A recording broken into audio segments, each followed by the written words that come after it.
Hello everyone, मैं मुमतेज गुप्ता। आज देखेंगे 7th क्लास एनसीईआरटी चैप्टर 8 और हमने इस चैप्टर का एक पार्ट पहले कंप्लीट कर लिया है। आज सेकंड पार्ट देखेंगे। फर्स्ट पार्ट मैंने आपको बोर्ड पे ही कराया था, लेकिन ये जो सेकंड पार्ट है हम इसको स्क्रीन पे देखेंगे। उसकी वजह यह है कि इस जो सेकंड पार्ट में मैं आपको कराने वाली हूँ उसमें मुझे कुछ भी ऐसा नहीं लगा कि उसमें से मुझे स्किप करना चाहिए, तो इसलिए ये मैंने पूरा ही आपको बुक से स्क्रीन पे ही कराऊंगी। ठीक है। बाकी मैंने जितने भी चैप्टर हैं सारे बोर्ड पे ही कराए हैं, बोर्ड पे लिखा है, लेकिन इसमें ज्यादा था तो लिखना पॉसिबल नहीं था। अब देखिए, आइए हम शुरू करते हैं। देखो, हमने पिछले चैप्टर में ये सब कवर कर लिया था। 18वीं शताब्दी में नए राजनीतिक संगठन, तो किस तरह से 18वीं शताब्दी में नए नए राजनीतिक गठन हुए। और सबसे पहले हमने देखा था कि किस तरह से जो मुगल साम्राज्य था उसका पतन हुआ, क्या मतलब क्या कारण थे जिसकी वजह से मुगल साम्राज्य का पतन हुआ। ये सारा हमने फर्स्ट पार्ट में डिस्कस कर लिया था। अगर आपने नहीं देखा है तो इस वीडियो के कमेंट बॉक्स में आप देख लेना, मैं लिंक डाल दूंगी। ठीक है। अब देखिए, ये मैप दे रखा है और ये मैप दे रखा है 1700 का। ठीक है, ये मैप दे रखा है 1700 का, 1700 ईस्वी का, यानी कि 7वीं ईस्वी का दे रखा है। और यहाँ पर देखिए, जो मुगल साम्राज्य के अंतर्गत आता था, ये देखिए, ये पूरा भारत है। देखो यहाँ तक ये भारत है। ठीक है, ये भारत है, ये भारत मुगल साम्राज्य के अंतर्गत आता था। और ये वाला पाकिस्तान भी मुगल साम्राज्य के अंतर्गत आता था, और ये वाला अफगानिस्तान भी। ठीक है, तो इतना बड़ा एरिया उस समय 17वीं शताब्दी में आता था। और नीचे की तरफ क्या आता था, ये जो तमिलनाडु है, बहुत थोड़ा सा तमिलनाडु इधर वाला, और ये थोड़ा सा केरल, ये दोनों छोड़ के बाकी पूरा जो भारत है वो किसके अंडर में था? मुगलों के अंडर में था। और ये जो सबसे बड़ी सीमा थी वो थी औरंगजेब के समय में, क्योंकि औरंगजेब ने बहुत सारे युद्ध अभियान चलाए थे और दक्षिण भारत को जीता था।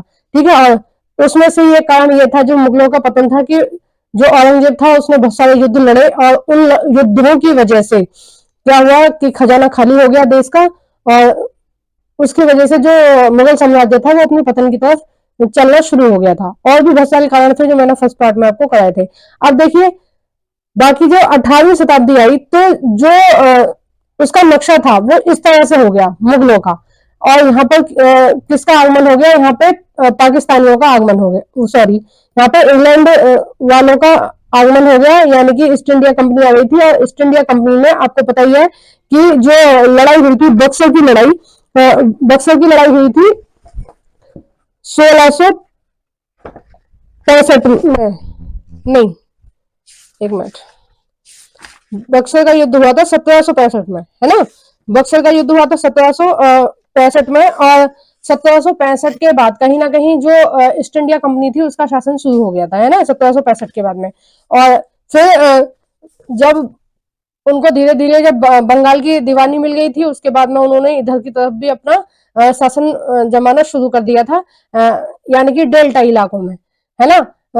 ये आंध्र प्रदेश के कुछ हिस्से हैं, उड़ीसा के कुछ हिस्से हैं, इन सब में क्या है, इन्होंने अपना अधिकार जमाना शुरू कर दिया था अंग्रेजों ने। तो यहीं से ही उनका पतन होता रहा और जो अंग्रेज हैं वो सत्ता में आते रहे। ये सब हमने पिछली वीडियो में देखा था। अब देखिए, हमने यहाँ तक कवर कर लिया था पूरा, राजपूत भी सारे हमने कवर कर लिए थे। अब देखेंगे हम सिख से। ठीक है, सिख समुदाय से देखेंगे, है ना। हाँ, जैसे ये सब पूरा कवर कर लिया था। अब देखेंगे हम सिख के, जो सिख जो थे वो सत्ता में कैसे आए। अब पिछले चैप्टर में मैंने आपको बताया था कि जो सिख धर्म है उसकी नींव किसने रखी थी? उसकी नींव रखी थी गुरु नानक साहब ने। ठीक है, किसने रखी थी? गुरु नानक साहब ने रखी थी। और जो गुरु नानक जी थे वो तलवंडी के थे, जो अभी वर्तमान में पाकिस्तान में है। तो उनकी विचारधारा थी कि जो मनुष्य हैं उनको एक दूसरे की हेल्प करनी चाहिए, मदद करनी चाहिए। तो जो सिख धर्म की जो नींव है वो किस किस पर टिकी हुई है कि जो जितने भी लोग हैं हमें सबके प्रति अच्छा व्यवहार रखना चाहिए और सबकी मदद करनी चाहिए। तो इस धर्म की जो उत्पत्ति है वो इसी वजह से हुई है कि लोगों की भावना कैसी होनी चाहिए? दूसरों की मदद करने की होनी चाहिए। आपने कई बार देखा होगा, जो सिख होते हैं जो पगड़ी पहनते हैं और बालों को कटवाते नहीं है, वो जो सिख होते हैं उनके यहाँ लंगर की भी व्यवस्था होती है गुरुद्वारों में। मतलब बहुत ज्यादा दान पुण्य चलता है इन सिखों में, क्योंकि इनके धर्म की जो नींव है वो दूसरों की हेल्प करने के लिए ही रखी गई है। ठीक है, मेन क्या था, ये पहले हिंदू ही थे, गुरु नानक जी जो थे वो पहले हिंदू ही थे, और बाद में धीरे धीरे इनके जो सिख हैं, इनके 10 गुरु आए, और धीरे धीरे धीरे धीरे जो सिख धर्म अपने अस्तित्व में आता रहा, और जो सिख धर्म के रीति रिवाज है हिंदुओं से कुछ अलग हो गए, लेकिन बहुत सारे रीति रिवाज आज भी जो हिंदू हैं उनसे सिखों के मिलते हैं, क्योंकि कैसे सिख धर्म कैसे आया है, कहाँ से आया है, ये कहीं ना कहीं उसमें से ही आया है, हिंदू धर्म से ही। ठीक है, अभी भी जैसे हमारे यहाँ दुर्गा माता की पूजा होती है, शेरावाली माता की पूजा होती है, तो सिख धर्म में भी होती है। हमारे यहाँ शिव जी की, मतलब जितने भी भगवान है, जितने भी मानते हैं हिंदुओं में, वो सारे देवी देवता सिखों में भी मानते हैं। और देखो जैसे गुरु हैं, गुरु गोविंद है, या गुरुद्वारा में, जैसे मैं हिंदू हूँ, मैं सिख नहीं हूँ, मैं हिंदू हूँ, लेकिन मैं भी कई बार होके आई हूँ गुरुद्वारे में, क्योंकि ये मतलब एक दूसरे से मेल खाता हुआ है ये दोनों धर्म। ठीक है, क्योंकि इस धर्म की उत्पत्ति इससे हुई है। अब जैसे बौद्ध धर्म के हैं, गौतम बुद्ध है, तो कभी जाना होता है या उनके प्रतिमा होती है, तो हम बिल्कुल पूरे श्रद्धा भाव से उनके आगे शीश झुकाते हैं कि भाई इन्होंने हमें बहुत सारी चीजें सिखाई हैं, इनसे हमने बहुत सारी चीजें सीखी है। तो ये सारे धर्म जो हिंदू धर्म से निकले हैं वो लगभग लगभग सब सेम से ही है। अब देखते हैं कि जो सिख थे वो सत्ता में कैसे आए। ये तो धर्म एक विचारधारा दूसरों की हेल्प करने के लिए बनाई थी, लेकिन ये सत्ता में कैसे आई। अब देखो, सिख एक राजनीतिक समुदाय के रूप में गठित हो गए, कब हुए थे, 17वीं शताब्दी में। ठीक है, और इससे पंजाब के क्षेत्रीय राज निर्माण को बढ़ावा मिला। गुरु गोविंद सिंह ने 1699 में खालसा पंथ की स्थापना की। ये जो खालसा पंथ था वो एक तरह से एक दल था जो दूसरे लोगों की मदद करने के लिए बनाया गया था। बाद में इस दल को या इस ग्रुप को क्या कर दिया गया, सैनिकों के रूप में परिवर्तित कर दिया गया, और ये एक तरह से जो सैनिक थे वो बन गए सिख धर्म में। ठीक है, की स्थापना से पूर्व उसके पश्चात राजपूत व मुगल शासकों के खिलाफ कई लड़ाइयां लड़ी। देखो, खालसा पंथ ने लड़ी कई लड़ाइयां, किस किस के खिलाफ, राजपूतों के खिलाफ और मुगलों के खिलाफ। विशेष रूप से मुगलों के खिलाफ। जो मुगल थे वो कहीं ना कहीं हिंदुओं पर अत्याचार करते थे, तो जो ये सिख थे, जो खालसा पंथ के सिपाही थे, वो सब हमारे धर्म की, हिंदू धर्म की रक्षा कर रहे थे। ठीक है, तो कई लड़ाइयां लड़ी। 1708 में गुरु गोविंद सिंह की मृत्यु के बाद, ये देखो इनके 10वें गुरु हैं और लास्ट गुरु थे। इसके बाद में जो इन्होंने ये जो गुरु की परंपरा थी वो खत्म कर दी थी, क्योंकि कहीं ना कहीं देखा गया कि जो जितने भी गुरु थे सिख धर्म के, वो टारगेट पर रहते थे मुगलों के, और बाद मुगल किसी न किसी तरीके से उनकी हत्या करा देते थे। जैसे तेग बहादुर जी हैं, गुरु अर्जुन है, और मतलब बहुत सारे गुरु हैं जिनकी कहीं ना कहीं जो मुगल थे वो हत्या उन्होंने कराई थी। तो इसलिए ये गुरु परंपरा बाद में खत्म कर दी गई, जब ये जो 10वें गुरु थे गुरु गोविंद सिंह, इन्होंने ही बोल दिया था कि मेरे बाद कोई गुरु नहीं होगा, और ये जो गुरुद्वारे की परंपरा यहीं से शुरू हो गई। की मृत्यु के बाद बंदा बहादुर के नेतृत्व में खालसा ने मुगल सत्ता के खिलाफ विद्रोह किए। अब देखो, जो बंदा बहादुर जी थे, उन्होंने क्या किया, वो इनके एक तरह से उत्तराधिकारी थे। जब गुरु गोविंद सिंह की मृत्यु हो गई तो उसके बाद जो खालसा पंथ है उसको किसने संभाला, खालसा पंथ को वो बंदा बहादुर ने संभाला। ठीक है, के नेतृत्व में खालसा ने मुगल सत्ता के खिलाफ विद्रोह किया। उन्होंने बाबा गुरु नानक और गुरु गोविंद सिंह के नामों वाले सिक्के गढ़वाए और शासन को सार्वभौमिक बताया। ठीक है, अब देखो, जो याद रखने वाली चीज है वो ये है कि इनका जो शासन था वो सतलुज और यमुना नदी के बीच के क्षेत्र में उन्होंने अपने प्रशासन की स्थापना की। देखो, जो एग्जाम में क्वेश्चन पूछा जाता है वो यहाँ से पूछा जाता है कि जो सिख थे उनका जो शासन था वो कहां से कहां तक था, तो आप बताना कि सतलुज नदी से यमुना नदी तक था। ठीक है, अब सतलुज कहाँ है और यमुना कहाँ है एक बार हम मैप में देख लेते हैं, ताकि आपको अच्छे से कंठस्थ हो जाए, कहीं भी आपको दिक्कत ना हो। टीवी चला लो नीचे जाके, मैं अभी आ रही हूँ थोड़ी देर में। ठीक है, अभी आ रही हूँ थोड़ी देर में। देखो, यहाँ पर है सतलुज नदी। ठीक है, सतलुज नदी, और यमुना कहाँ है, यमुना नदी यहाँ पर है।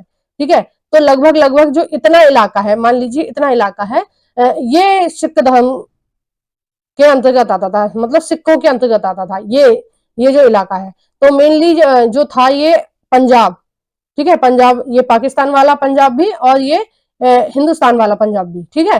तो ये वाला जो एरिया जो मैंने रेड से करा है ये सिख धर्म के अंतर्गत आता था, तो बिल्कुल भी इसमें कंफ्यूजन की जरूरत है ही नहीं। मैंने आपको बता दिया सतलुज नदी कहाँ है, ऊपर, और उसके बाद कहाँ है, यमुना नदी, ठीक है। यमुना नदी गंगा नदी की सहायक नदी है, ये तो सबको ही पता है। अब देखिए 1715 में बंदा बहादुर को बंदी बना लिया गया और उसे 1716 में मार दिया गया। तो जो बंदा बहादुर थे उनको बहुत ही छल से मुगलों ने बुलाया और बाद में इनको बंदी बना लिया। इनके साथ बहादुरी नहीं दिखाई थी, बंदा बहादुर के साथ इन्होंने, मुगलों ने कायरता दिखाई थी और बहुत ही गलत तरीके से बंदा बहादुर जी को मार दिया था। और ये जो मारा था ये फारूक सियान ने मारा था, ठीक है, मुगलों का ही था वो भी। अब नेक्स्ट देखते हैं 18वीं शताब्दी में कई योग्य नेताओं के नेतृत्व में सिखों ने अपने आप को जत्थों और बाद में मिसलों में संगठित किया। इन जत्थों और मिसलों की संयुक्त सेना दल खालसा कहलाई। देखो खालसा पंथ को ही बाद में क्या बोला जाने लगा, दल खालसा बोले जाने लगा। और कब बोले जाने लगा, पहले इसको खालसा पंथ बोलते थे, कब बोलते थे, जब गुरु गोविंद सिंह जब तक इसका नेतृत्व कर रहे थे। बाद में जब इसका नेतृत्व जो खालसा पंथ था, तो इसका जो नेतृत्व जब बंदा बहादुर ने किया, तो जब बंदा बहादुर जी थे उन्होंने क्या किया कि कुछ ग्रुप बनाए। जैसे कुछ ग्रुप अपने आप को क्या बोलते थे, जत्था बोलते थे, और कुछ ग्रुप आपको अपने आप को बोलते थे मिसलो। लेकिन ये दोनों किसके अंतर्गत आते थे, ये दल खालसा के अंतर्गत ही आते थे। यानी कि कुछ ने अपने आप को जत्थों में संगठित कर रखा था और कुछ ने अपने आप को मिसलों में संगठित कर रखा था। लेकिन ये दोनों किसके अंतर्गत आते थे, ये दोनों दल खालसा के अंतर्गत ही आते थे, ठीक है। यानी कि जो दल खालसा था उसने बहुत सारे ग्रुप बना रखे थे, मतलब टुकड़ियां बना रखी थी सेना की अलग अलग, जो दल खालसा कहलाती थी संयुक्त रूप से। उन दिनों दल खालसा बैसाखी और दिवाली के पर्व पर अमृतसर में मिलता था। देखो दिवाली जो पर्व है ये किसका पर्व है, दिवाली पर्व किसका है, ये हिंदुओं का पर्व है, लेकिन इसको सिख लोग भी बनाते हैं। यानी कि सिख धर्म में आज भी दिवाली बनाई जाती होगी, जब तब बनाई जाती थी। तो मतलब दोनों, मैंने आपको बताया ना, दोनों धर्म एक दूसरे को फॉलो करते हैं। जैसे गुरु पूर्णिमा होती है तो बहुत सारे ऐसे, बैसाखी होती है तो हमारे यहाँ भी बैसाखी वगैरह बनाती हैं। ऐसा नहीं है कि उनके हैं तो हम नहीं उनको सेलिब्रेट करते हैं, क्योंकि वो कहीं ना कहीं एक दूसरे से मिले जुले हैं सब लोग, ठीक है। तो खालसा, दल खालसा बैसाखी और दिवाली के पर्व पर अमृतसर में मिलता था। और देखो अमृतसर में ही स्वर्ण मंदिर बनाया हुआ है, ये आपको पता ही है। इन बैठकों में सामूहिक निर्णय लिए जाते थे जिन्हें गुरुमत्ता या गुरु के प्रस्ताव कहा जाता था। देखो गुरुमत्ता कई बार पूछ लिया जाता है, गुरुमत्ता क्या था। गुरुमत्ता क्या था कि कोई बैठक हो रही है, उसमें जो भी निर्णय सब सम्मति से आ रहे हैं उनको क्या बोलते थे, उनको गुरुमत्ता बोलते थे, ठीक है। यानी कि गुरु बैठ जाते थे, बीच में बैठ जाते होंगे और साइड में जो भी लोग थे इनके खालसा पंथ के वो बैठ जाते होंगे, और जो भी निर्णय लिया जाता होगा, जो अंतिम निर्णय लेते होंगे सबकी सुनने के बाद वो गुरु लेते होंगे, ठीक है।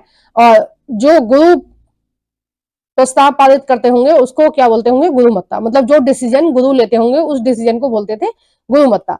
नेक्स्ट देखते हैं, सिखों ने राखी व्यवस्था स्थापित की। देखो ये प्रश्न मैंने कई बार देखा है कि राखी व्यवस्था क्या है, या सिखों की कर नीति का नाम क्या था, ठीक है, कर व्यवस्था का क्या नाम था।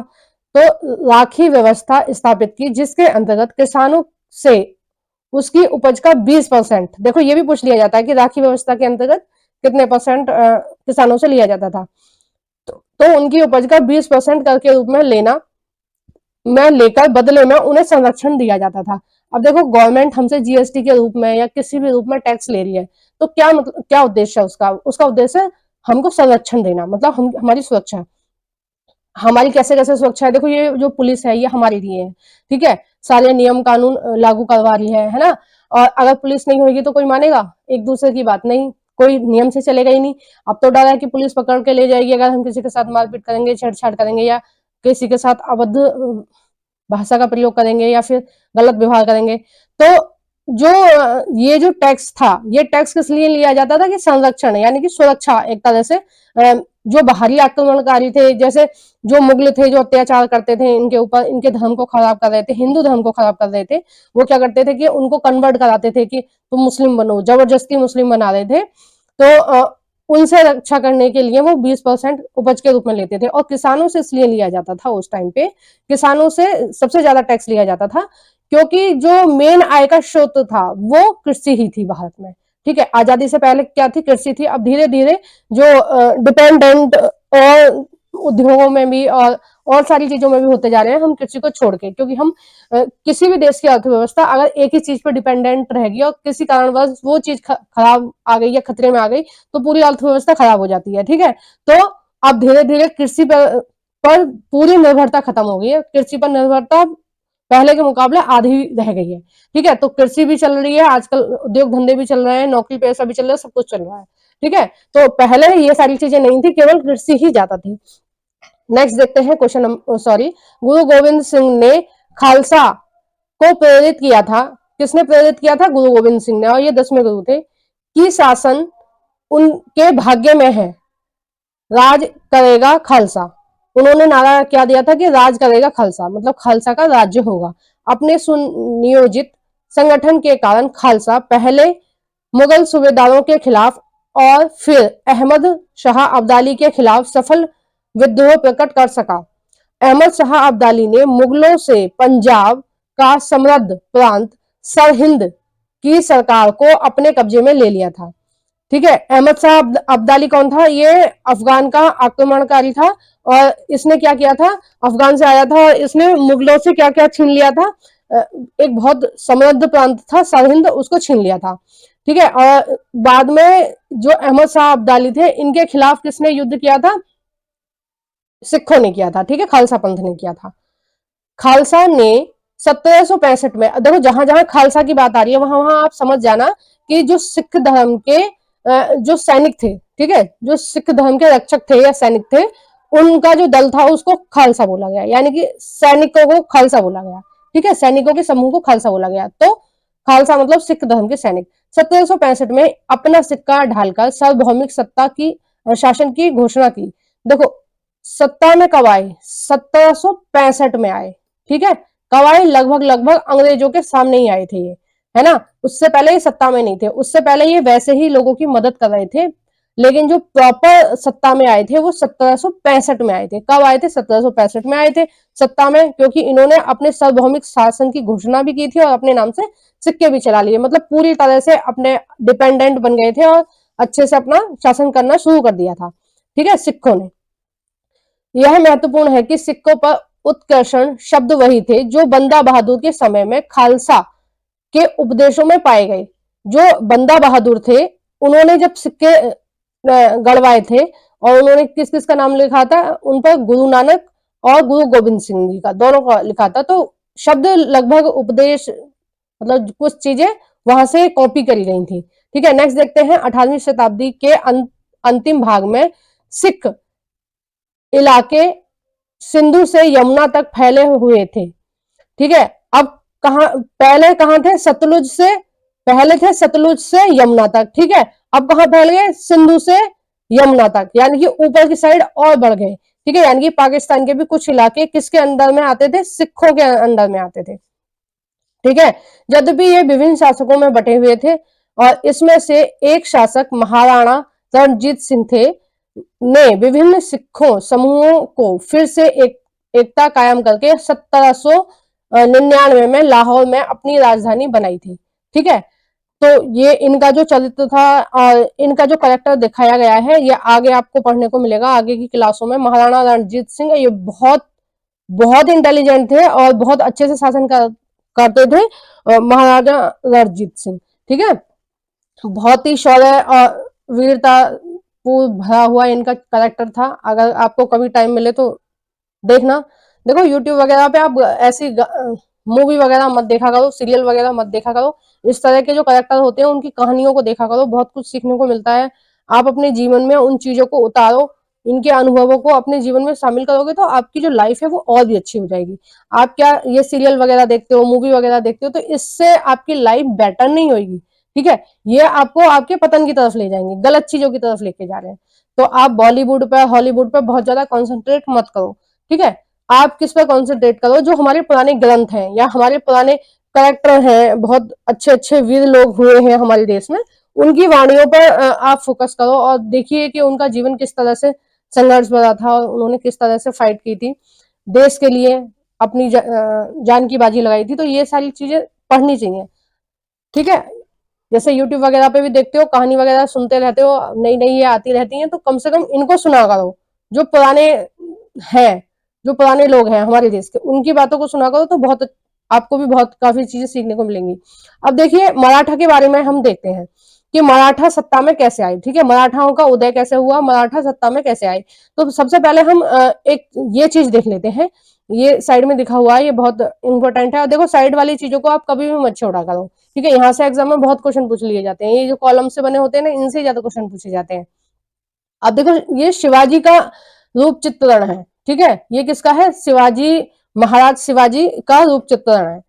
देखो उत्तर भारत में तो बहुत कम चीजें इनकी शिवाजी महाराज की जानते हैं लोग, लेकिन मराठा यानी कि आप महाराष्ट्र की तरफ जाओगे तो वहां पर शिवाजी को भगवान की तरह पूजा जाता है, ठीक है। महाराज शिवाजी को भगवान की तरह पूजा जाता है क्योंकि इन्होंने बहुत काफी काम किया था वहां के लोगों के लिए। अब देखते हैं 17वीं शताब्दी के अंत तक दक्कन में शिवाजी के नेतृत्व में एक शक्तिशाली राज्य के उदय की शुरुआत हुई, इससे इससे सॉरी जिससे अंततः एक मराठा साम्राज्य की स्थापना हुई।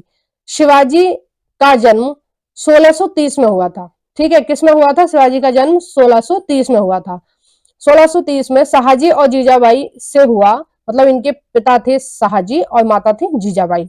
और अपनी माता और अभिभावक दादा कौंडदेव के मार्गदर्शन में शिवाजी कम उम्र में ही विजय पथ पर निकल पड़े थे, है ना। मतलब बहुत सारी लड़ाइयां लड़ी थी बहुत कम उम्र में ही उन्होंने, और ज्यादातर जितनी भी लड़ाइयां लड़ी ज्यादातर में उन्होंने विजय ही हासिल करी थी, ठीक है। जवाली पर कब्जे ने उन्हें मालवा पठारों का अविवादित मुखिया घोषित कर दिया था। यानी कि जब जवाली की जो लड़ाई थी उस पर जब जवाली पर जब कब्जा हुआ, अब मालवा का पठार कहाँ है, मालवा का पठार है उसमें मध्य प्रदेश में, ठीक है। मध्य प्रदेश के बिल्कुल उत्तर में है, ठीक है, ऊपर की साइड, जहां से जो मध्य प्रदेश है, यूपी की जो सीमा लगी हुई है मध्य प्रदेश से, उधर की तरफ वाला जो भाग है वो मालवा होगा, ठीक है। तो जब वहां के वो बने हैं मुखिया बने, तो वहां के मुखिया बनने के बाद जिससे उनके क्षेत्र विस्तार का पथ प्रशस्त किया, बीजापुर और मुगलों के खिलाफ उनके कारनामों ने उन्हें व्याख्यात व्यक्ति बना दिया। बीजापुर और मुगलों के खिलाफ, ठीक है, मुगलों के खिलाफ भी उन्होंने कई लड़ाइयां लड़ी। वे विरोधियों के खिलाफ प्राय गौरिल्ला युद्ध कला का प्रयोग करते थे। देखो गौरिल्ला युद्ध कला क्या होती है ये देख समझिए आप, कि गौरिल्ला युद्ध कला के बारे में कई बार बात की गई है। तो गौरिल्ला युद्ध कला क्या थी कि सामने से लड़ाई नहीं करते थे, मतलब वो ऐलान नहीं करते थे कि आ जाओ भाई मैदान में आ जाओ आज लड़ाई करेंगे, है ना, या उसकी भी महाराज शिवाजी की भी सेना आ गई और दूसरी भी सेना आ गई, इस तरह से युद्ध नहीं करते थे। वो क्या करते थे, वो चुपचाप किसी भी क्षेत्र पर जाकर धावा बोल देते थे और अपना अधिकार जमा लेते थे। ये था गौरिल्ला युद्ध, यानी कि रात में जाओ अचानक से और वहां पर धावा बोल दो और उस क्षेत्र को अपने कब्जे में ले लो, ठीक है। क्योंकि जो शिवाजी थे उनके पास बहुत ज्यादा निपुण सेना नहीं थी, क्योंकि जो शिवाजी थे उनके पास जो सेना थी वो ज्यादातर किसान थे, ठीक है, गरीब किसान थे। अब उनको युद्ध कला की शक्ति नहीं थी उनके अंदर, और उनको शिक्षा नहीं दी गई थी, जैसे प्रॉपर ट्रेनिंग वगैरह होती है वो सारी चीज नहीं थी। तो उन्होंने कौन सी नीति अपनाई थी, गौरिल्ला। तो वो क्या करते थे, जाते थे 100 की तादाद में और जाकर चुपचाप से किसी दूसरे के इलाके में धावा बोल देते थे, मोस्टली मुगलों के, ठीक है। वो मुगलों से अपने देश की रक्षा करना चाहते थे शिवाजी महाराज, तो उन्होंने इसलिए इस युद्ध की नीति अपनाई थी। तो किसी गांव को या शहर को इस तरह से वो उनसे मुगलों से छीन रहे थे, ठीक है। चौथा और देशमुख पर आधारित राजस्व संग्रह प्रणाली की सहायता से उन्होंने एक मजबूत मराठा मराठा राज्य की नींव रखी। अब देखो क्या क्या नाम था इनकी कर का, जैसे आजकल जो टैक्स है उसका क्या नाम है, जीएसटी, है ना। आप जीएसटी तो सब लोग समझते हैं। अब देखो मैंने अभी पढ़ाया आपको, उसमें ये जो पढ़ाया था इससे पहले जो सिख धर्म पढ़ाया था, सिख में जो कर की व्यवस्था थी उसको क्या बोला गया, राखी व्यवस्था। और इसी तरह से जो यहाँ पर कर लिया जाता था वो था चौथा और देशमुखी, ठीक है। क्या नाम था, कर का नाम था चौथा और सर देशमुखी, ठीक है। क्या नाम था, सर देशमुखी पर आधारित राजस्व कर प्रणाली थी, ठीक है। अब इसके बारे में देखते हैं मराठा के बारे में। मराठा राज्य एक अन्य शक्तिशाली क्षेत्रीय राज्य था जो मुगल शासन का लगातार विरोध करके उत्पन्न हुआ था। शिवाजी 1627 से 1680 तक की बात है ये शिवाजी की, ने शक्तिशाली योद्धा परिवार देशमुखों की सहायता से एक स्थानीय राज्य की स्थापना की थी।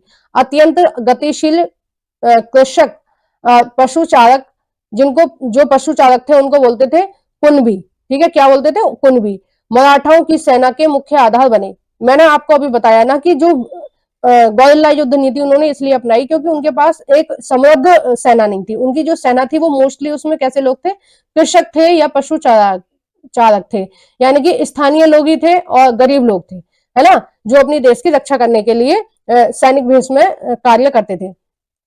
तो उनको क्या बोलते थे, कुनबी बोलते थे।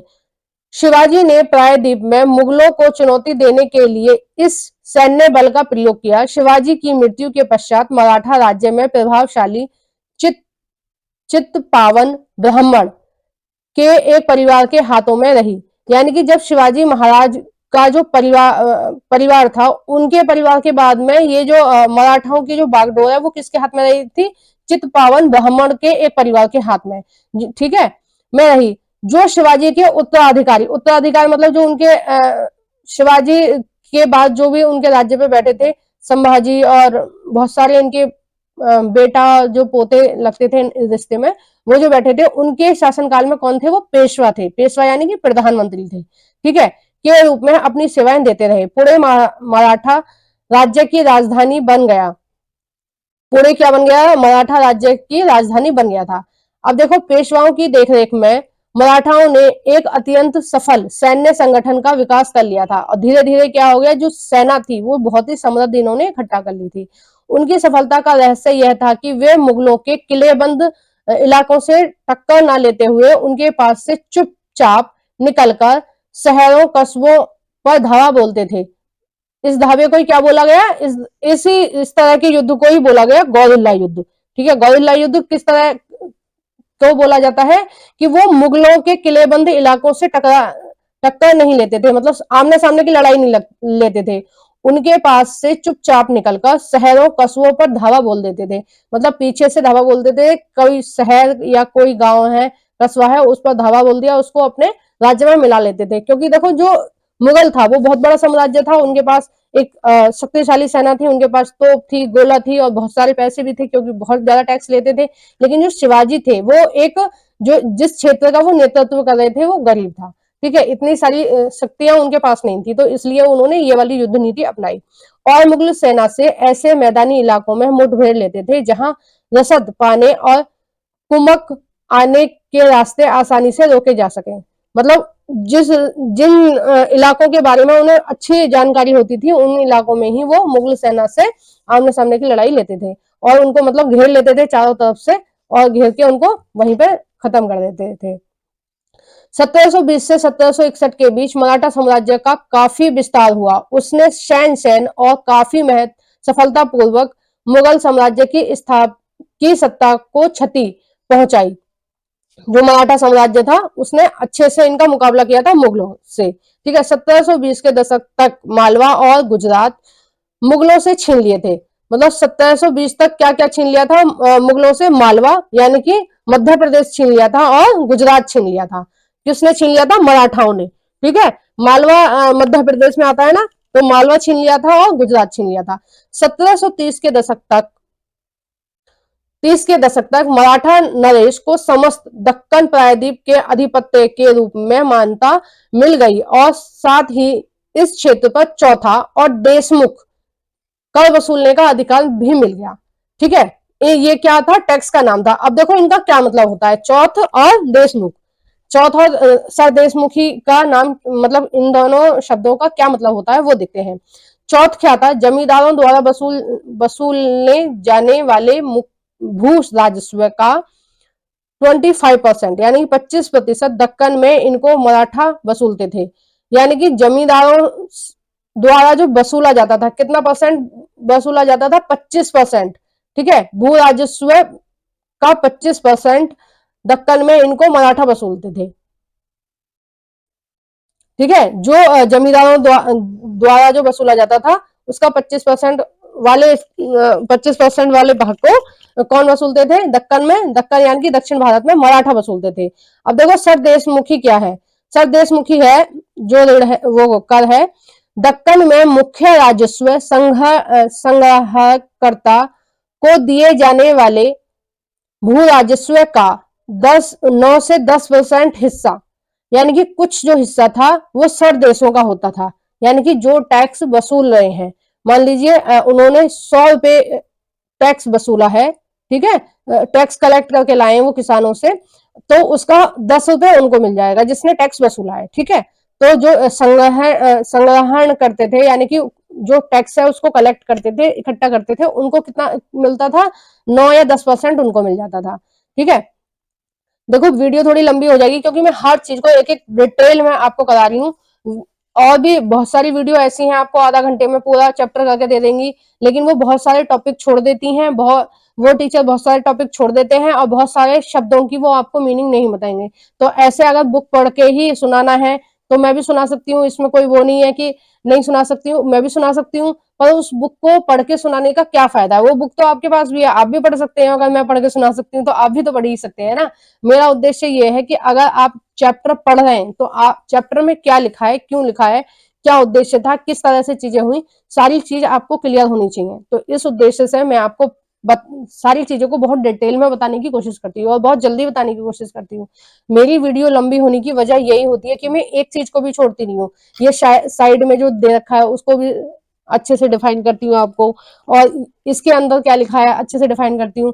तो आप टाइम मत देखा करो, जब हम पढ़ने बैठते हैं तो टाइम नहीं देखते हैं। मैं भी जब जैसे आपके लिए कोई भी चैप्टर नया पढ़ाना है मुझे, तो मैं पहले देखती हूँ, तो मैं कभी भी टाइम नहीं देखती हूँ अपने स्टडी का करने। जब बैठती हूँ, मैं कोई भी बुक पढ़ रही हूँ तो मैं टाइम नहीं देखती हूँ कितना होगा। जब बैठ गई तो एक बार चैप्टर पूरा निपटा के ही उठती हूँ, फिर मैं चाहे 1 घंटा हो जाए, 2 घंटा हो जाए, 2.5 घंटा हो जाए, ठीक है। मुझे रात को 2-2 भी बज जाते हैं पढ़ते पढ़ते, तो मैं टाइम नहीं देखती हूँ कभी। तो आप लोग भी टाइम मत देखना कि कितना टाइम हो गया, बट मैं आपको सारी चीजें बहुत ही अच्छे से करा रही हूँ और पूरे मन से पढ़ा रही हूँ, ठीक है। मुझे यूट्यूब से कोई कमाई नहीं है अभी तक भी, मुझे पूरे 6-7 महीने से ऊपर हो गया आपको पढ़ाते पढ़ाते। तो मेरा ये मोटिव नहीं है कि ज्यादा से ज्यादा ये करना है, बस ये है कि जो भी बिल्कुल सीरियस पढ़ना चाहते हैं, क्योंकि जब मैं एनसीईआरटी पढ़ रही थी तो मुझे ऐसी कोई भी वीडियो नहीं मिलती थी जिसमें टीचर जो है वो अच्छे से डिफाइन करे, अच्छे से चीजों को बता दे, ठीक है। तो ये सारी चीजें मैंने खुद सर्च कर करके अपने आप से सीखी है। तो मैं चाहती हूँ कि वो सारी मेहनत आपको ना करनी पड़े, आपको बस वीडियो आप ओपन करें और आपको सारी चीजें क्लियर हो जाए, इसलिए मेरी वीडियो थोड़ी लंबी हो जाती है, ठीक है। लेकिन मैं चीज कोई भी नहीं छोड़ती हूँ। मैंने अनअकैडमी में बहुत सारी वीडियो देखी जो वीडियो बहुत शॉर्ट थी, आधा घंटे में पूरे चैप्टर को कंप्लीट करा दिया। बाद में मैं देख रही हूँ कि उन्होंने आधा चैप्टर भी कंप्लीट नहीं कराया, 2-4 टॉपिक कुछ मेन से करा दिए, छुट्टी, बात खत्म। लेकिन जो सी टेट है और यूपीएससी है, दोनों एग्जामों में बहुत ज्यादा डीप क्वेश्चन पूछे जाते हैं। ऐसे बिल्कुल हवा में आप पढ़ोगे तो कुछ भी नहीं होगा आपका, जब तक आप बहुत डीप नहीं करोगे ना, जब तक नहीं होगा। और आता पेपर इन्हीं बुकों में से, ठीक है, कहीं बाहर से नहीं आता। ऑप्शन तक इसमें से ही आते हैं, ऑप्शन भी टीचर अपनी तरफ से नहीं देते हैं। आइए नेक्स्ट देखते हैं। 1737 में दिल्ली पर धावा बोलने के बाद मराठा प्रभुत्व की सीमाएं तेजी से बढ़ी। मतलब मराठाओं ने क्या किया, एक तरह से उनको मुगलों को हराना शुरू किया और मुगलों को हराते हराते वो दिल्ली तक पहुंच गए, ठीक है।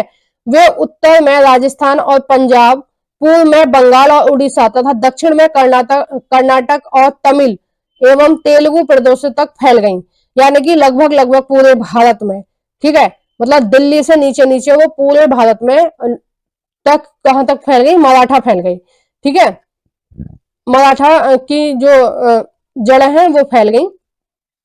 देखो हमारा जो पश्चिम है वो कहाँ है, राजस्थान में है और पंजाब, ये हमारा पश्चिम है ना भारत का। लास्ट कहाँ होता है पश्चिम में, राजस्थान में और पंजाब में होता है, गुजरात में। तो ये सारी चीज इन्होंने जीत ली। और हमारा जो पूर्व है वो कहाँ है, बंगाल और उड़ीसा है, तो ये भी इन्होंने जीत लिया था। और दक्षिण में कर्नाटक, ठीक है, और तमिल। अब क्या रह ही क्या गया, तेलुगु वो रह गया, केरल रह गया, ठीक है। तो थोड़ा सा जो एरिया था केरल का वो रह गया, तो वहां पर वहां तक इन्होंने जीत लिया था। इन क्षेत्रों को औपचारिक रूप से मराठा साम्राज्य में सम्मिलित नहीं किया गया था, यानी कि जीत तो लिया था, अपने अधीन उन्होंने बना लिया था, लेकिन वो अधीन बनाकर क्या करते थे, उनको ऐसे ही छोड़ देते थे कि भाई हम लोगों को क्या है, एक मिलजुल के रहना है, बस हम ये चाहते हैं कि जो विदेशी लोग हैं, जो मुगल हैं या जो वो है अंग्रेज हैं, वो हमारे देश में शासन ना करें, हम लोग आपस में यहाँ रहे मिलजुल कर। ये इनकी मराठाओं की नीति थी। ठीक है, ये चाहते थे कि जो भारत के लोग हैं वो शासन करें, कोई दिक्कत नहीं, लेकिन जो अंग्रेज हैं या फिर जो मुस्लिम हैं वो नहीं शासन करने चाहिए। तो ये क्या करते थे, अपने राज्य में इन्होंने शामिल नहीं किया था। ठीक है, मगर मराठा संप्रभुत्व को स्वीकार करने के तरीकों के रूप में उन्हें भेंट की रकम दी जाने लगी। तो वो क्या करते थे, उन राजाओं पर कुछ टैक्स लगा देते थे या कुछ रकम ले लेते थे उनसे कि आप हमारे अधीन है और हम सब मिलकर एकजुट होकर जो बाहर के लोग हैं उनसे सामना करेंगे, तो उसके लिए आप हमें कुछ भेंट दीजिए। ठीक है, साम्राज्य के इस विस्तार से उन्होंने संसाधनों का भंडार मिल गया, मगर उसके लिए उन्हें कीमत भी चुकानी पड़ी। अब देखो, अब आप किसी पर ऐसे ही अपना अधिकार जमा रहे हो, ठीक है, आपकी सीमाएं बढ़ती जा रही है, तो कहीं ना कहीं पड़ोसी आपके खिलाफ हो जाएंगे, चाहे वो मराठा ही हो, ठीक है, आपकी जात वाले ही हो, आपके परिवार वाले ही हो, लेकिन कहीं ना कहीं आपको आगे बढ़ता देख उनको क्या होती है, जलन होती है कि यार हम तो इतना आगे नहीं बढ़ पाए, ये कितना आगे बढ़ गया। अब उसका ही क्या परिणाम हुआ, मराठाओं के सैन्य अभियानों के कारण अन्य शासक उनके खिलाफ हो गए, यानी कि जो आसपास के लोग थे वो उनके खिलाफ हो गए, क्योंकि जो मराठा साम्राज्य था वो बड़ा होता जा रहा था। कई लोग इसलिए खिलाफ हो गए कि ये इनका साम्राज्य कितना बड़ा हो रहा है इस वजह से, और कई लोग इसलिए खिलाफ हो गए कि भाई इन्होंने हमारी रियासत को भी अपने में क्यों मिला लिया। ठीक है, तो इनके कई लोग खिलाफ हो गए। परिणाम स्वरूप मराठाओं को 1761 में पानीपत की तीसरी लड़ाई, ये बहुत बड़ा युद्ध हुआ था, इसमें मराठा भी लड़े थे, मुगल भी लड़े थे। ठीक है, संयुक्त सेना लड़ी थी, मराठा की, मुगलों की, और बहुत सारे दक्षिण भारत के भी कुछ रियासतों के राजा लड़े थे। इसमें बहुत बड़ी लड़ाई हुई थी, लेकिन ये सब हार गए थे। ठीक है, मराठाओं की भी इसमें हार हुई थी। तो तीसरी लड़ाई में अन्य शासकों से कोई सहायता नहीं मिली, यानी कि कुछ शासक जो इनसे जलते थे या फिर इनके खिलाफ थे उनसे सहायता नहीं मिली। अंततः सैन्य अभियानों के साथ साथ मराठाओं ने एक प्रभावी शासन व्यवस्था तैयार की। जब किसी इलाके में एक बार विजय अभियान पूरा हो जाता और मराठाओं का शासन सुनिश्चित हो जाता था, तो वहां स्थानीय परिस्थितियों को ध्यान में रखते हुए धीरे धीरे भू राजस्व की मांग करने लगते थे। यानी कि पहले किसी जगह पर वो उन्होंने युद्ध अभियान किया या किसी भी तरीके से वो अपना अधिकार में ले लिया कोई भी क्षेत्र, बाद में जब लोग उनको अपना मानने लगते थे, परिस्थिति सही हो जाती थी, मतलब विद्रोह की स्थिति नहीं होती थी, तो उसको क्या करते थे, धीरे धीरे अपने में मिला लेते थे। अब जैसे पहले कश्मीर क्या था, एक केंद्र शासित प्रदेश था। ठीक है, और वो क्या था, अलग था, धारा 370 वहां पर लगी हुई थी। लेकिन अब क्या किया, धीरे धीरे करके मोदी सरकार जो है, बीजेपी की सरकार, उसने अपने भारत में उसको मिला लिया और वहां पर क्या कर दिया, केंद्र सरकार का वहां पर नियम चलता है, रूल चलता है। ठीक है, अब वो लोग अपनी मर्जी से कुछ नहीं कर सकते हैं।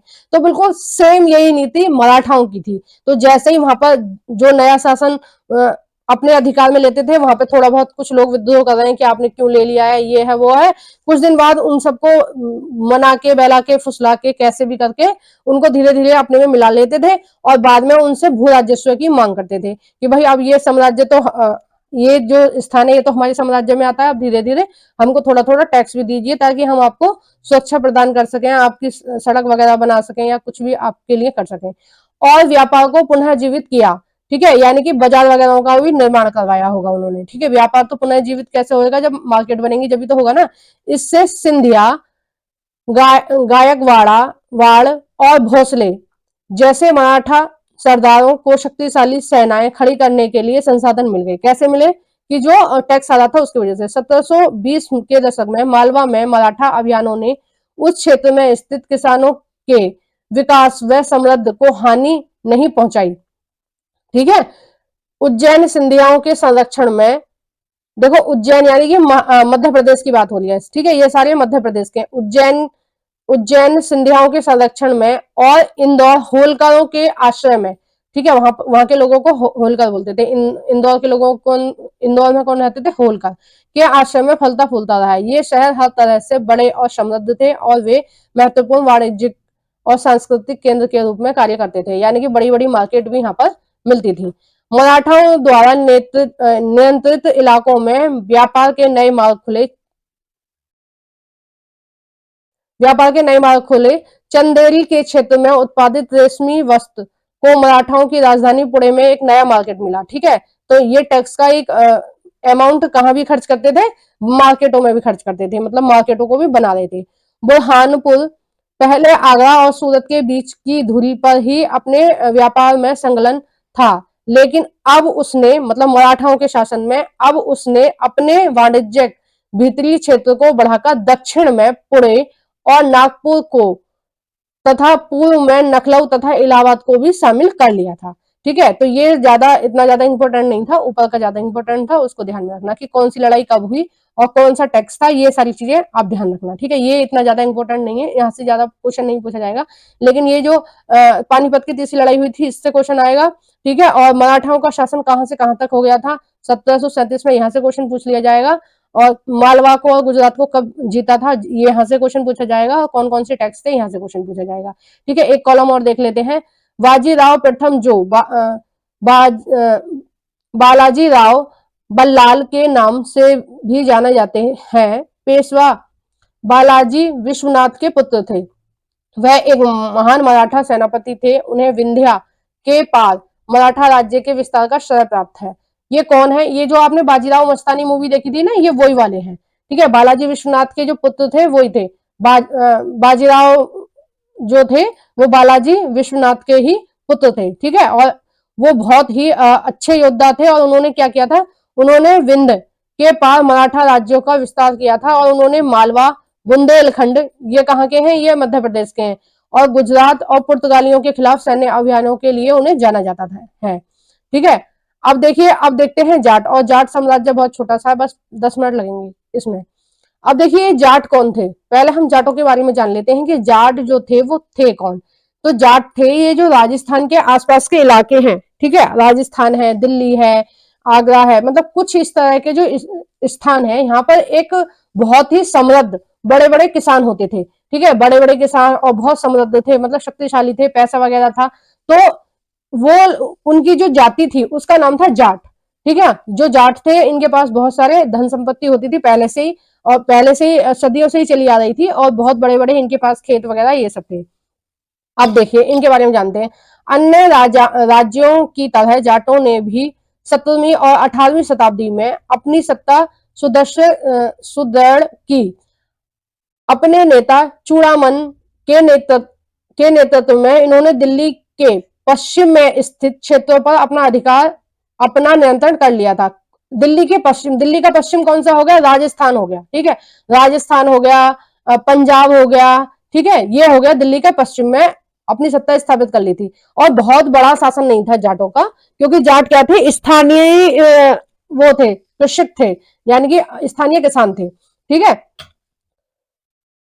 1680 के दशक तक आते आते इनका प्रभुत्व दिल्ली और आगरा के दो शाही शहरों के बीच के क्षेत्र पर होना शुरू हो गया था। वस्तुतः कुछ अरसे के लिए वे आगरा शहर के अभिरक्षक भी बन गए थे, मतलब आगरा तक भी आ गए थे। जाटों का जो साम्राज्य था वो आगरा तक भी आ गया था।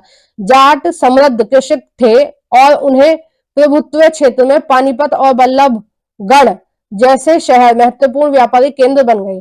ठीक है, जहां भी व्यापारिक केंद्र का जिक्र आए वहीं आप समझ जाना कि बड़ी बड़ी मार्केट बन गई थी। कहाँ कहाँ? पानीपत में और बल्लभगढ़ में, यानी कि हरियाणा में के भी कुछ इलाकों में इनका शासन चलता था, है ना। सूरजमल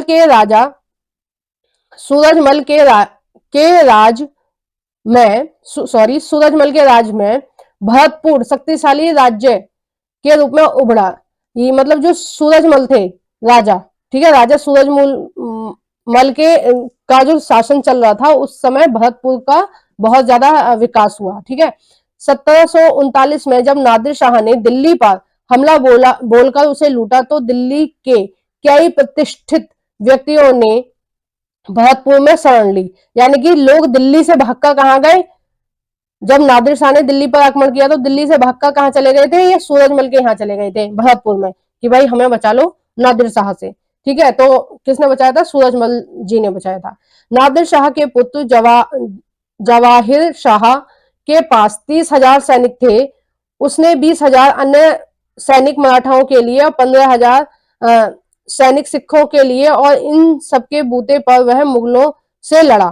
ठीक है, मतलब मुगलों से लड़ने के लिए ये सारे सैनिक लेके आया था, और पहले से ही वो अपने मन में ये सोच के आया था, जो नादिर शाह का जो पुत्र था, कि 30,000 सैनिक जो होंगे वो लेके जाएंगे, और उसमें से जो 20,000 सैनिक हैं वो किसके लिए, मराठाओं के लिए, 15,000 सैनिक सिखों से लड़ेंगे, क्योंकि जो पानीपत की तीसरी लड़ाई थी ना वो बहुत ही भयावह थी।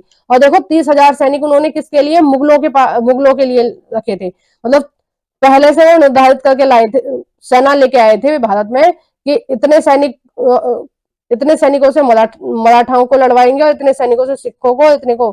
तो इन सब की हार हुई थी पानीपत के युद्ध में, मराठाओं को भी हार हुई थी, और उनकी भी हार हुई थी, मुगलों की भी और सिखों की भी। ठीक है, जहां भरतपुर का किला काफी हद तक पारंपरिक शैली में बनाया गया है, वहीं दीग में जाटों ने अंबर और आगरा की शैलियों का समन्वय करते हुए एक विशाल बाग महल बनवाया है। शाही वस्तु कला से जिन रूपों को पहली बार शाहजहां के युग में जोड़ा गया था, दीग की इमारत उन्हीं रूप के नमूने हैं। देखो दीग की जो इमारत है वो कहाँ से ली गई है, वो जो शाहजहां की वस्तुकला थी ना, देखो जो शाहजहां की जो वस्तुकला थी वो इस तरह की थी, मतलब गुम्मद बनाओ और उसके ऊपर ऐसा कुछ ये बना हुआ होता था। तो इस तरह मतलब सूरजमल ने भी जो काम करवाया था, जो महल वगैरह बनवाए थे, तो इस तरह की शैली कहाँ से ली थी उन्होंने, वहीं से ली थी। ठीक है, अब देखो ये सूरजमल जी के बारे में कुछ लाइन लिखी हुई है, ये हम देख लेते हैं। जाटों की शक्ति सूरजमल के समय में पराकाष्ठा पर पहुंच गई थी। उन्होंने 1756 से 1773 के दौरान भरतपुर जाट राज्य को आधुनिक राजस्थान में संगठित किया था। सूरजमल ने राजनीतिक नियंत्रणों में जो क्षेत्र शामिल थे उन्हें आधुनिक पूर्वी राजस्थान, दक्षिणी हरियाणा, देखो मैंने बताया ना कि कहाँ कहाँ था उनका राज्य, पूर्वी राजस्थान, दक्षिणी हरियाणा, पश्चिमी उत्तर प्रदेश और दिल्ली शामिल थे। ठीक है, सूरजमल ने कई किले और महल बनवाए, जिसमें भरतपुर का प्रसिद्ध प्रसिद्ध लोहागढ़ का किला है। देखो यहाँ से एग्जाम में क्वेश्चन पूछा जाएगा कि जो लोहागढ़ का किला है भरतपुर में, वो किसने बनवाया था, वो किसने बनवाया था, सूरजमल ने बनवाया था। और सूरजमल का शासन कहाँ कहाँ था, यहाँ से भी क्वेश्चन पूछा जाएगा, तो ये भी आप ध्यान रखेंगे। ठीक है, बाकी ये इतना ज्यादा इंपॉर्टेंट नहीं है, ये इस वाले कॉलम को आप ध्यान से देख लेना। ठीक है, तो ये वाला यहाँ से पूछा जाएगा, क्वेश्चन जो पूछा जाएगा, जो मेन निचोड़ा है यहाँ से है। लेकिन जब तक ये वाली आप कहानी नहीं पढ़ोगे ना, ये वाली कहानी नहीं सुनोगे, जब तक आपको ये वाली चीजें याद नहीं होंगी। ठीक है, तो यहाँ पर ये चैप्टर खत्म होता है। तो ये आपको मेरा पढ़ाया हुआ कैसा लगता है प्लीज कमेंट बॉक्स में बताइए, और वीडियो को जरूर से लाइक कर देना। और जो भी फ्रेंड आपके फ्री में एनसीईआरटी पढ़ना चाहते हैं, प्लीज उन फ्रेंडों के साथ इस वीडियो को शेयर कर देना। और ये जो साइड में जितनी भी प्लेलिस्ट लगाई हुई है, ये सारी की सारी मैंने बनाई है, मैं बहुत डिटेल में पढ़ा रही हूँ, इसी तरह से आपको ज्योग्राफी भी और हिस्ट्री भी। और अब जो नेक्स्ट बुक कराऊंगी वो मैं पॉलिटिकल साइंस की कराऊंगी। तो प्लीज वीडियो को लाइक कर देना और एक छोटा सा कमेंट कर देना। Thank you for watching everyone. और ये वाली जो प्लेलिस्ट है ना, इनको देखना मत भूलना, एक बार चैनल पर जाकर इन प्लेलिस्टों को देखिए। ठीक है, 2-3 मिनट लगेंगे, अगर आपको कुछ काम का लगे तो प्लीज आप देख लेना।